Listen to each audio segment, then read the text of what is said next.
নমস্কার, সোজা কথায় অনুপের সঙ্গে আপনাদেরকে আরও একবার স্বাগত। আচ্ছা, আপনি কি জানেন বাংলাদেশে 28% হিন্দু থেকে আজকে মাত্র 6.5% হিন্দুর সংখ্যা এসে দাঁড়িয়েছে? আপনি কি জানেন পাকিস্তানে 11% হিন্দু থেকে আজকে 1% এসে দাঁড়িয়েছে, আর কয়দিন পরে হয়তো বিলুপ্ত হয়ে যাবে? আপনি কি জানেন চিন্ময় মহাপ্রভুকে আবার অ্যারেস্ট করেছে খুনের মামলায়? আপনি কি জানেন ঢাকায় হিন্দুদের নিধনের ঘটনা? আপনি কি জানেন দেশ স্বাধীন হওয়ার পরে মুসলিমরা হিন্দুদের সঙ্গে থাকতে পারবে না বলেই আলাদা দেশ গঠন করেছিল, এবং ঘোষিত মুসলিম কান্ট্রি পাকিস্তান, কিন্তু তারপরেও কেন ভারতবর্ষ হিন্দুস্তান হিসেবে, হিন্দুদের স্থান হিসেবে, হিন্দু কান্ট্রি হিসেবে ঘোষণা হলো না? আজকে এ নিয়েই কথা বলবো। আজকের কথাগুলো বিশেষ করে সেকুলারিজম যারা আছেন তাদের জন্য, যারা সব কিছু জেনেও না জানার ভান করে থাকেন। প্রথমে আসি, চিন্ময় মহাপ্রভু একজন সাধু সন্ন্যাসী ধর্ম প্রচারক। তিনি ইসকনের ধর্ম প্রচার করেন। তাকে এই বাংলাদেশে দিনের পর দিন হেনস্থা চলছে, দিনের পর দিন। অবশেষে খুনের মামলা দিয়েছে তাকে। 41 জনকে এই খুনের মামলার ভেতরে ঢোকানো হয়েছে, তার মধ্যে চিন্ময় প্রভুর নাম রয়েছে। আপনার কি মনে হয় চিন্ময় প্রভু একজন খুনি, আর 41 জন মিলে একজনকে খুন করেছে?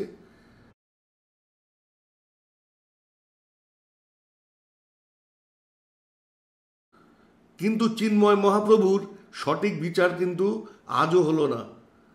আন্তর্জাতিক মহলও করতে পারলো না, জাতিসংঘ করতে পারলো না, নাকি করছে না। আর আমাদের মোদি বা কী করছে, আমাদের প্রধানমন্ত্রী কি করছে? আমরা জানি বাংলাদেশ ভারতবর্ষ ছাড়া অচল। বাংলাদেশও ভালো করে জানে ভারত না থাকলে আমরা অচল। তা আমাদের দেশের সরকারও বা কী করছে? কোনো স্টেপ নিতে পারছে না।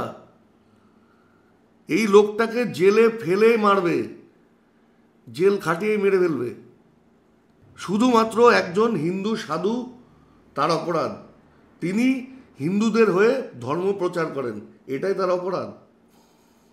আমরা জানি বাংলাদেশে যেভাবে হিন্দুদের ওপর অত্যাচার চলে এসছে এতদিন, এখনো চলছে।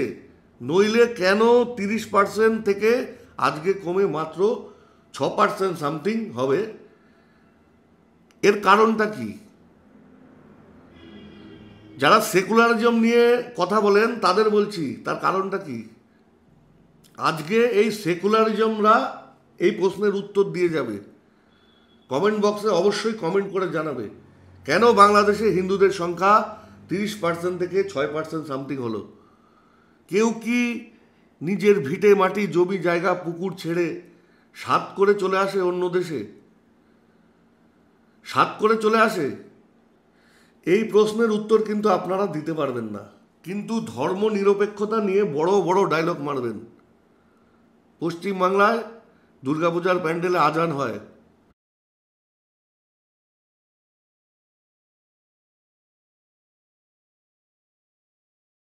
আচ্ছা বলতে পারেন ভারতবর্ষ কেন ভাগ হলো? মুসলিমরা হিন্দুদের সঙ্গে থাকতে পারবে না বলেই কিন্তু ভারতবর্ষ ভাগ হয়েছিল। আর আমি সকল মুসলিমকে কিন্তু খারাপ বলছি না। ভারতবর্ষকে ভাগ চায়নি এরকম অনেক মুসলিম আছে যারা এই দেশটাকে ভাগ করতে চায়নি।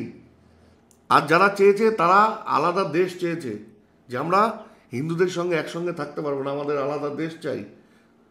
এটা বলে তারা কিন্তু আলাদা দেশ গঠন করে, তারও একটা বড় কাহিনী আছে। তা মুসলিমরা যখন আলাদা দেশ করলো, দেশ করার পরে পাকিস্তান তাদের দেশের নাম, পরবর্তীতে তারা পাকিস্তানকে ঘোষিত মুসলিম কান্ট্রি ঘোষণা করেন।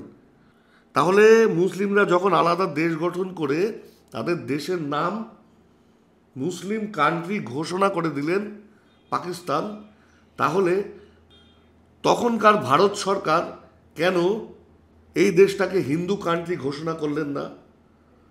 আর তখন হয়ে গেল ভারতবর্ষ ধর্ম নিরপেক্ষ, সকল ধর্ম সমন্বয়ে আমার ভারতবর্ষ, আমার দেশ, সকল ধর্ম সমন্বয়ে ভারতবর্ষ। বাহ, কি সুন্দর, তাই না? আর আমার পাশের দেশে যখন আমার হিন্দু ভাইয়েরা অত্যাচারিত হয়, তখন আপনাদের মুখ দিয়ে একটা বুলিও ফোটে না। আর তখন আপনারা এসআইআর নিয়ে আন্দোলন করেন, এনআরসি নিয়ে আন্দোলন করেন। বিশেষ করে এই বামপন্থী যারা আছেন না, তারা বেশিরভাগ এই বাংলাদেশ থেকে মুসলিমদের উপর অত্যাচারিত হয়ে, বিতাড়িত হয়ে এদেশে এসে নেতা হয়েছেন। আর এখানে এসে ধর্মনিরপেক্ষতার গল্প দিতে এসছেন। আর আজকের দিনে দাঁড়িয়ে মানুষ যখন ইতিহাস জানতে চায়, দ্য বেঙ্গল ফাইলস বলে যে সিনেমাটা রিলিজ হয়েছে বা পশ্চিমবাংলায় চলতে দেওয়া হচ্ছে না, এরকম একটা ঝড় উঠেছে যে এই সিনেমায় বাংলা বিরোধী সব কাহিনী দেখানো হয়েছে। বাংলা বিরোধী কাহিনী দেখানো হয়েছে। ইতিহাস জানুন, ইতিহাস জানুন। ইতিহাস জানার অধিকার সবার আছে। আর আপনারা যদি বলে থাকেন এই সিনেমাটার গল্প টোটালি ভুল, সেটা প্রমাণ করে দেখান যে কলকাতা কিলিংস বলে কিছু হয়নি। প্রমাণ করুন ইতিহাসে এরকম কিছু হয়নি। আর যদি হয়ে থাকে তাহলে মানুষ সেই কাহিনী দেখতে আপনাদের অসুবিধে কোথায়?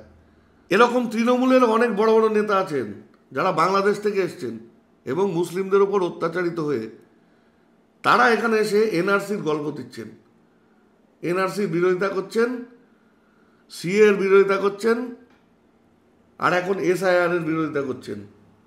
আচ্ছা, এই প্রশ্নের উত্তরটা দিন তো, 2002 সালের পর থেকে আজকে 2025 সাল, 65% ভোটার কি করে বাড়লো? এই সংখ্যাটা, এই অঙ্কটা আমাকে বুঝিয়ে দিন। 65% ভোটার কি করে বাড়লো 2002 থেকে আজকে 2025, 23 বছরে? 23 বছরে 65% ভোটার বেড়ে যায় একটা রাজ্যে। কোথা থেকে এসছে মানুষগুলো? কোথা থেকে এসছে? উড়ে এসছে? আজকে দাঁড়িয়ে যখন ভারতবর্ষটা, এই দেশটা সাফাইয়ের কাজ চলছে, জঞ্জাল মুক্তের কাজ চলছে, তখন আপনারা সব লাফিয়ে পড়েছেন। বিরোধিতা করতেই হবে, সব কিছুতে বিরোধিতা। দেশটাকে জঞ্জাল মুক্ত হতে দিন। মামার বাড়ির মতো এই দেশে ঢুকেছে মানুষ। হিন্দুরা ঢুকেছে, ঠিক আছে, হিন্দুরা মুসলিমদের উপর অত্যাচারিত হয়ে ঢুকেছে, কিন্তু যে সমস্ত মুসলিমরা ঢুকেছে তারা কেন এদেশে ঢুকলো? তারা তো স্বাধীনতার পর আলাদা দেশ করেই নিয়েছে। তাহলে এখন কেন আপনি ভারতবর্ষে ঢুকে এখানকার নাগরিক হয়ে যাচ্ছেন? আমি কিন্তু সকল মুসলিমকে বলছি না, বিষয়টা ভালো করে বুঝবেন। সকল মুসলিমকে কিন্তু আমি বলছি না। অনেক মুসলিমও দেখবেন এই এনআরসির সঙ্গে আছে, এই এসআইআর এর সঙ্গে আছে। তাদের পূর্বপুরুষ স্বাধীনতার আগের থেকেই আমাদের ভারতবর্ষে থাকে এবং তারাই অরিজিনালি মুসলিম নাগরিক এদেশের। বিষয়টা ভালো করে বুঝুন। আর অনেকে গল্প দিচ্ছে যে বিএসএফ তো সেন্ট্রাল গভর্নমেন্টের, বিএসএফকে ফাঁকি দিয়ে কি করে এত লোক ঢুকলো? আপনারা জানেন না এই রাজ্যের কতগুলো জায়গায় বর্ডারই নেই, বর্ডারের তার কাটাই নেই। সেসব আগেকার অনেক চুক্তি ফুক্তি কি আছে, যাই হোক, এখানে রাজ্য সরকারেরও অনেক ফ্যাক্টর আছে। আর যদি মনে করলাম বিএসএফই ঢুকিয়েছে, সেন্ট্রাল ঢুকিয়েছে, আমরা ঢুকিয়েছি, আমরাই বের করছি, তোমাদের অসুবিধে কোথায়? তাই বলছি, সেকুলারিজম বাদ দিয়ে ভারতবর্ষটাকে কি করে এগিয়ে নিয়ে যাওয়া যায় সেটা নিয়ে ভাবুন। বন্ধ করুন সেকুলারিজম। মুসলিম ইমামগুলো আছে না, ওই ইমামগুলো দেখবেন মুসলিমদের যে জলসা হয়, একজন বক্তব্য দেওয়ার পেছনে হাজার হাজার মানুষ। আমি এত ভিডিও দেখেছি যে ওরা কথা বলছে, মানুষকে বোঝাচ্ছে, বেশিরভাগ হিন্দু বিরোধী কথা, আর হিন্দুদের দেব দেবতা নিয়ে উল্টোপাল্টা কথা। তাছাড়া মানুষকে জ্ঞান দেওয়ার মতো কোনো কিছু এদের মধ্যে নেই। আর আমাদের হিন্দুদের কোনো সাধু সন্ন্যাসী কখনো দেখেছেন অন্য ধর্মকে ছোট করে কথা বলতে? কোনো কীর্তনে বা কোনো ধার্মিক অনুষ্ঠানে দেখেছেন কখনো? হিন্দুরা উদার, হিন্দুরা সহনশীল। তো জানি না মানুষের মনুষ্যত্ব, জ্ঞান, মানুষের বিচার আচার কবে হবে। খুব শিগগিরই হোক, এটাই চাইব। আর আজকের মতো এ পর্যন্তই। দেখতে থাকুন সোজা কথা অনুপের সঙ্গে। আবার এরকম কোনো ভিডিও নিয়ে অবশ্যই আসবো। ততক্ষণে সবাই ভালো থাকবেন, সুস্থ থাকবেন। নমস্কার।